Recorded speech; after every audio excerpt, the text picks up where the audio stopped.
Subscribe to my channel for more videos and press the bell icon for latest updates.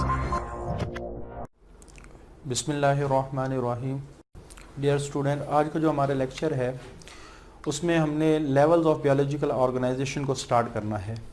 पिछला जो हमारा lecture था वो bio element से रिलेटेड था, तो ये जो हमारा लेक्चर है इसमें लेवल ऑफ बायोलॉजिकल ऑर्गेनाइजेशन को स्टार्ट करने से पहले आपने 3 डेफिनेशन समझनी जो आपकी बुक में लिखी हुई कि कॉम्प्लेक्सिटी,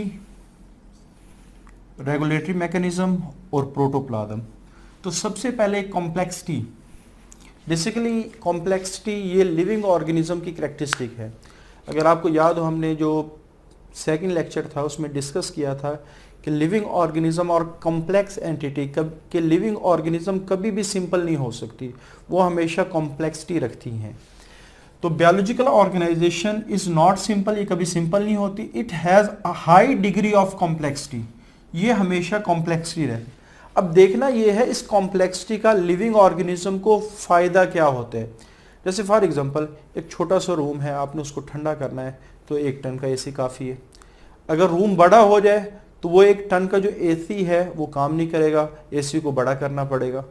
उसके बाद अगर बहुत बड़ा हॉल हो तो फिर हम चिल्लर इस्तेमाल करते हैं। अगर आप देखें छोटा एसी, उससे बड़ा एसी, वो चिल्लर, तो अगर स्ट्रक्चर के एतबार से देखें तो जो छोटा एसी है उसका स्ट्रक्चर सिंपल है, उसके बाद उससे बड़े एसी का स्ट्रक्चर कॉम्प्लेक्स है, और जो चिल्लर है उसका स्ट्रक्चर उससे भी ज़्यादा कॉम्प्लिकेटेड है। तो यहाँ से क्या साबित हो रहा है कि अगर कॉम्प्लेक्सिटी बढ़ती चली जाएगी तो ऑर्गेनिज्म के अंदर फंक्शन को परफॉर्म करने की एबिलिटी भी बढ़ती चली जाएगी। जैसे ह्यूमन का ब्रेन सबसे ज़्यादा कॉम्प्लेक्स है सारे लिविंग ऑर्गेनिज्म में, सारे एनिमल्स में। तो ह्यूमन के ब्रेन के पास फंक्शन को परफॉर्म करने की ज़्यादा एबिलिटी है as compared to other organism. तो अपने जहन में रखना है कि जब ऑर्गेनिज्म के पास कॉम्प्लेक्सिटी आती है तो इस कॉम्प्लेक्सिटी की वजह से वो कई ऐसे प्रोसेस को कैरी आउट करवा सकते हैं। जैसे सम और वेरी कॉम्प्लिकेटेड प्रोसेस, कुछ बहुत ही पेचीदा होते हैं। जैसे ह्यूमन की बात करें, थिंकिंग, साइंस अभी तक इस प्रोसेस को सही तरह समझ ही नहीं पाई कि इंसान सोचता कैसे। और ये जो प्रोसेस होते हैं लिविंग ऑर्गेनिज्म, और ये प्रोसेस हुए क्यों हैं? कॉम्प्लेक्सिटी की वजह से। तो इन प्रोसेस की वजह से वो नॉन लिविंग थिंग से अलहदा नज़र आती हैं। जैसे इस कॉम्प्लेक्सिटी की वजह से उनमें रिप्रोडक्शन करने की सलाहियत है, इस कॉम्प्लेक्सिटी की वजह से उनमें डाइजेशन की सलाहियत है, इस कॉम्प्लेक्सिटी की वजह से उनमें रेस्पिरेशन की सलाहियत है, उनके अंदर नर्व इंपल्स कंडक्ट होती। तो आप कह सकते हैं लिविंग ऑर्गेनिज्म में ये जो प्रोसेस हो रहे हैं, इसी प्रोसेस की वजह से वो नॉन लिविंग थिंग से अलहदा नज़र आती है। तो यहाँ आपने मेन पॉइंट जो जहन में रखना है, कॉम्प्लेक्सिटी बढ़ेगी, फंक्शन को परफॉर्म करने की एबिलिटी भी बढ़ती चली जाएगी। अच्छा, उसके बाद जितने भी लिविंग ऑर्गेनिज्म है उनके पास रेगुलेटरी मैकेनिज्म होते हैं। रेगुलेटरी मैकेनिज्म से मुराद है कंट्रोल सिस्टम, और ये उनका कंट्रोल सिस्टम हमेशा बिल्ट इन होता है।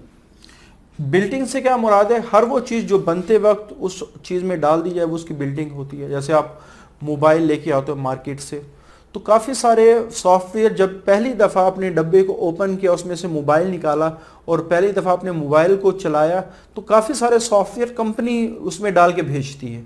तो वो उसके बिल्ट इन सॉफ्टवेयर है जिसको ख़त्म नहीं किया जा सकता। हाँ, काफ़ी सारे सॉफ्टवेयर ऐसे जो हम खुद इंस्टॉल करते हैं। तो कोई भी ऑर्गेनिज्म जब उसकी पैदाइश हो रही हो और उस वक्त उसके अंदर काफ़ी सारे सिस्टम डाल दिए जाएं, वो उसके बिल्ट इन सिस्टम कहलाते।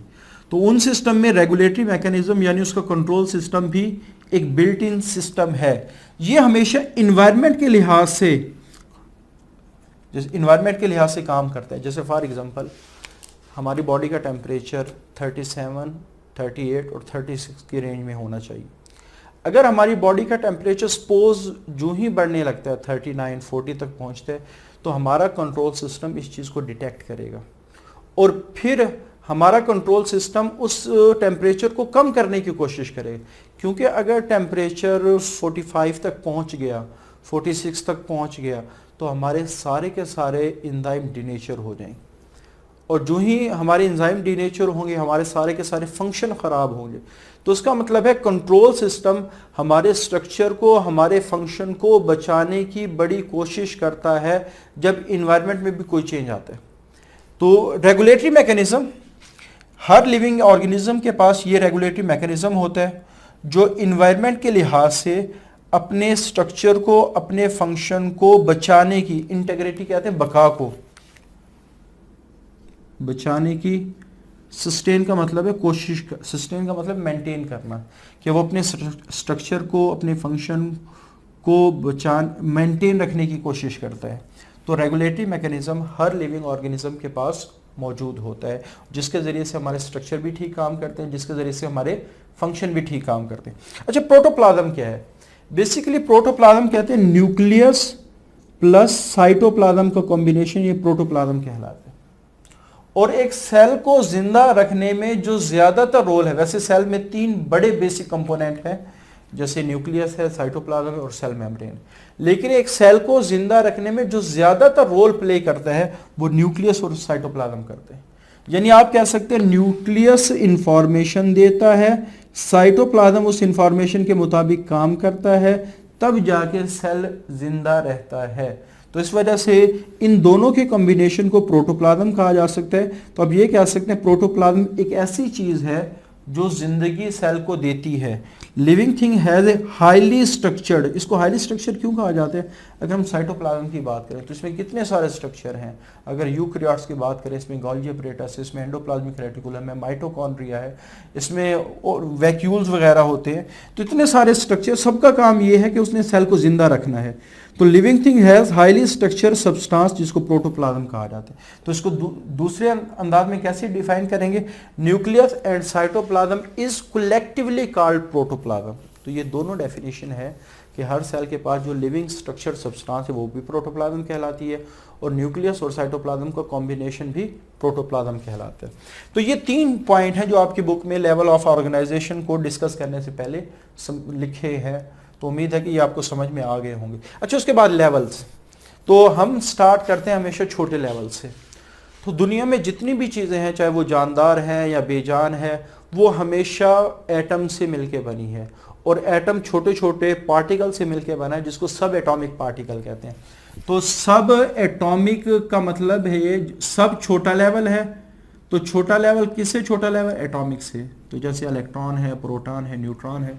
तो जितनी भी दुनिया में चीज़ें हैं, चाहे वो जानदार है, बेजान है, ये छोटे छोटे यूनिट से मिलके बनी है। उन यूनिट को एटम्स कहा जाता है, और एटम्स के अंदर छोटे छोटे पार्टिकल पाए जाते हैं, जैसे इलेक्ट्रॉन, प्रोटॉन, न्यूट्रॉन, ये सब एटॉमिक पार्टिकल कहलाते हैं। उसके बाद जब एटम्स आपस में मिलते हैं तो मॉलिक्यूल्स बनते हैं। और एक ऑर्गेनिज्म में कभी भी एलिमेंट अकेला नहीं रह सकता। हाँ, इन्वायरमेंट में काफ़ी सारे एलिमेंट हैं जो अकेले रह सकते हैं, जैसे जितनी नोबल गैसेज हैं वो सारी अकेले अकेले रहती हैं। लेकिन एक ऑर्गेनिज्म के अंदर कोई भी एलिमेंट अकेला नहीं है। Element can not occur in isolated form, वो अकेला नहीं रह सकता। क्यों नहीं रह सकता? क्योंकि हर एलिमेंट के अंदर एक ख्वाहिश है कि उसने अपना आखिरी शेल पूरा करना है। ज़्यादातर एलिमेंट की ख्वाहिश है, उन्होंने अपने आखिरी शेल में 8 इलेक्ट्रॉन पूरे करने, इसको ऑक्टेट रूल कहा जाता है। सिर्फ एक हाइड्रोजन है जिसके आखिरी शेल में कितने होने चाहिए? 2 इलेक्ट्रॉन होने चाहिए। अच्छा, स्टूडेंट के अक्सर माइंड में आता है कि हीलियम भी तो है, हीलियम को तो शेल ऑलरेडी कंप्लीट होता है ना, तो उसके पास तो ख्वाहिश है ही नहीं। तो हाइड्रोजन के पास 1 इलेक्ट्रॉन है, तो इसके पास है कि इसका आखिरी शेल 2, उसके आखिरी शेल में 2 होने चाहिए। तो हाइड्रोजन वाहिद एलिमेंट है जिसकी ख्वाहिश है उसके आखिरी शेल में भी 2 होने चाहिए। और उसके अलावा बाकी सारे एलिमेंट नोबल गैसेस के अलावा उनके अंदर ये ख्वाहिश होती है कि उसका आखिरी शेल क्या होना चाहिए? कंप्लीट होना चाहिए। तो इस ख्वाहिश की बुनियाद पे ये फिर इलेक्ट्रॉन की लेन देन करते हैं। जिसके पास एक्स्ट्रा होते हैं वो ऐसे को दे देते हैं जिसके पास इलेक्ट्रॉन की कमी होती है। अच्छा, अगर दोनों के पास कम हो तो फिर वो शेयरिंग कर लेते हैं। अगर कोई ऐसा बॉन्ड बने जिसमें एक के पास ज़्यादा हो, एक के पास कम हो, उसको आयनिक बॉन्ड कहा जाता है। तो आयनिक बॉन्ड हम ट्रांसफर ऑफ इलेक्ट्रॉन की वजह से बनता है। कोवलेंट बॉन्ड उस वक्त बनता है जब दोनों के पास कम हो। जैसे नाइट्रोजन है, इसके आखिरी शेल में 5 इलेक्ट्रॉन है, और इसका जो दूसरा नाइट्रो उसके भी आखिरी शेल में 5 इलेक्ट्रॉन है। अब इसको भी 3 इलेक्ट्रॉन चाहिए, इसको भी 3 इलेक्ट्रॉन चाहिए। तो ये क्या करते हैं? 3 इलेक्ट्रॉन पेयर शेयर कर लेते हैं। तो 5 में से 3 शेयर हो गए, 5 में से 3, बाकी कितने बच गए? 2 बच गए। इसके पास भी 2 बच गए, इसके पास भी 2 बच, इसके पास भी। तो 3 इलेक्ट्रॉन यहाँ शेयर हो, 3 इस तरफ से आए, 3 इस तरफ से। तो ये जो 6 इलेक्ट्रॉन ये कभी इसके पास जाएंगे, कभी इसके पास जाएंगे, जब इसके पास जाएंगे इसकी भी 8 हो जाएंगी, जब इसके पास जाएंगे कभी इसकी ख्वाहिश पूरी हो जाएगी, कभी इसकी ख्वाहिश पूरी हो जाएगी। तो आयनिक बॉन्ड, तो शेयरिंग ऑफ इलेक्ट्रॉन की वजह से जो बॉन्ड बनेगा वो क्या कहलाएगा, कोवेलेंट। आयनिक क्या होते हैं, जैसे सोडियम के आखिरी शेल में 1 इलेक्ट्रॉन है, अब इसके सेकंड लास्ट शेल में कितने इलेक्ट्रॉन है, 8 इलेक्ट्रॉन। अब एक तरीका तो ये, या तो ये 7 इलेक्ट्रॉन, लेकिन 7 इलेक्ट्रॉन देने वाला कोई भी एलिमेंट मौजूद नहीं है। दूसरा क्लोराइड है, उसके आखिरी शेल में कितने मौजूद हैं, 7 हैं।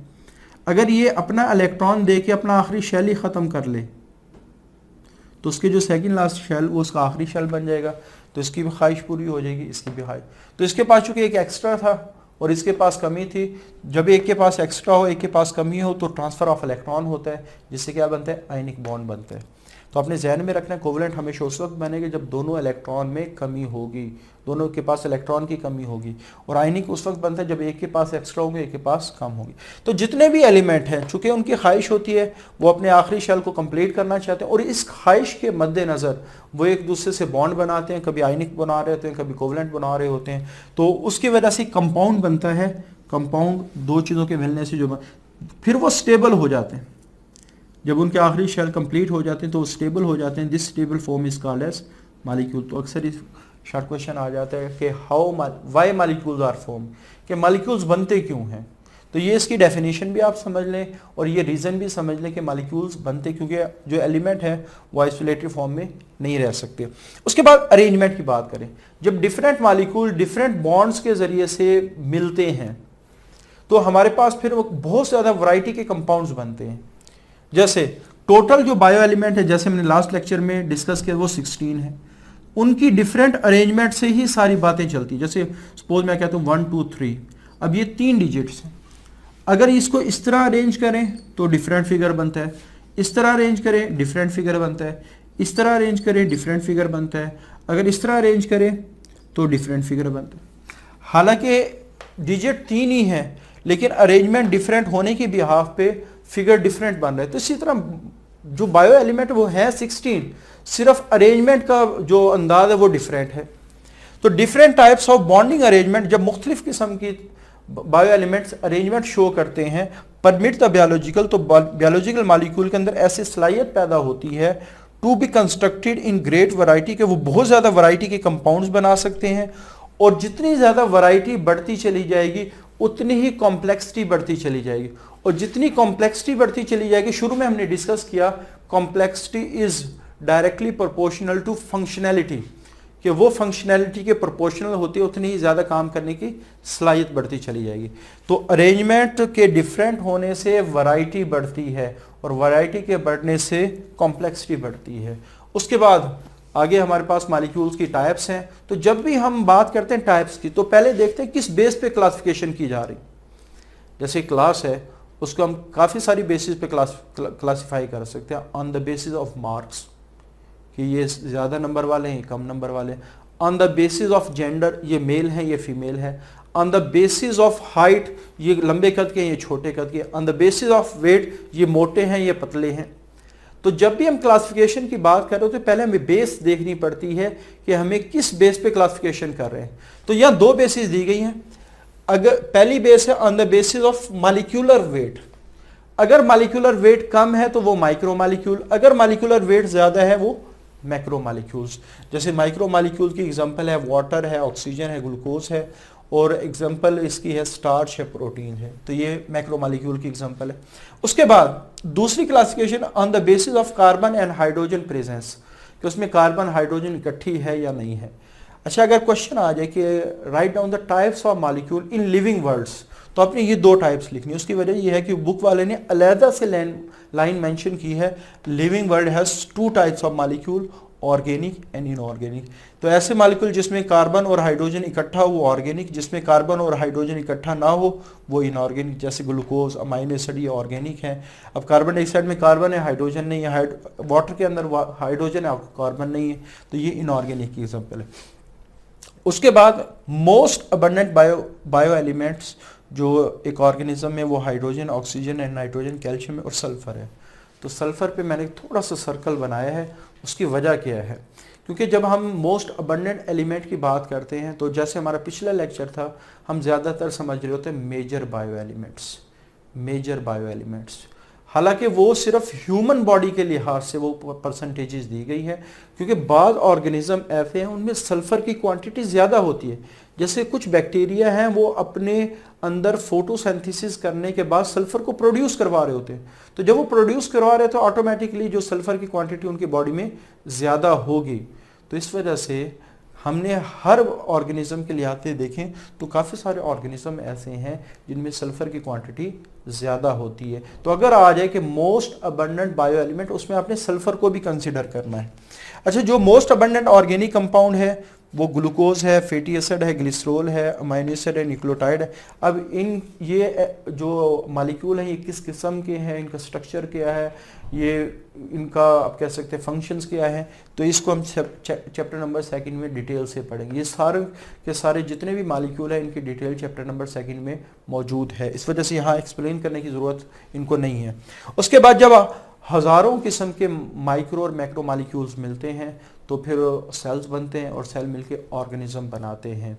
तो ये मॉलिक्यूल के मिलने से फिर क्या बनता है, ऑर्गेनिज्म। तो वो हम अगला लेवल डिस्कस करेंगे जिसमें हम देखेंगे मॉलिक्यूल मिलके ऑर्गेनेली बने, ऑर्गेनेली मिलके सेल बने, सेल मिलके टिश्यू, टिश्यू मिलके आगे फिर ऑर्गन सिस्टम, फिर इंडिविजुअल, पूरा ऑर्गेनिज्म बन जाते हैं। तो ये सारे 1 बाय 1 हम इन चीज़ों को डिस्कस करेंगे। तो आज के लिए हमारे पास इतना ही है। इसमें हमने जो जो पॉइंट डिस्कस किए हैं आपने कोशिश करनी है कि जो इम्पॉर्टेंट पॉइंट है उनको लिख लेना है, ताकि आपको आपकी मेमोरी के अंदर वो ज़्यादा अच्छे तरीके से स्टोर हो जाए। तो आज के लिए इतना ही। अल्लाह हाफिज़।